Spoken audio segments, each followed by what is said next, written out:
High, আপনি যাকে কাছের মানুষ মনে করছেন, আপনি যাকে খুবই প্রিয় মানুষ মনে করছেন এবং সম্পর্কটাকে আঁকড়ে ধরে রাখার চেষ্টা করছেন, আহ, সে যদি আপনার সম্পর্ককে মূল্যায়ন না করে এবং অসম্মান করে আপনাকে, তাহলে তাকে যেতে দেওয়া উচিত। এটা আমার মনে হয়। কারণ একটা বিষয় সবসময় মনে রাখবেন, কোনো সম্পর্কই জোর করে হয় না।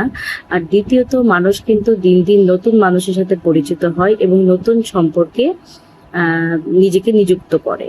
হ্যাঁ, সো একজনের জন্য আপনার এত সুন্দর জীবন, এত সুন্দর মুহূর্তগুলো নষ্ট করার কোনোই মানে হয় না। নিজেকে নিজেকে আরেকটা নতুন সম্পর্কে আঁকড়ে ধরার চেষ্টা করা উচিত। সো আমার কাছে মনে হয়, নতুন সময়, নতুন সম্পর্ক, নতুন কিছুকে সুন্দর করে গড়ে তুলতে হবে।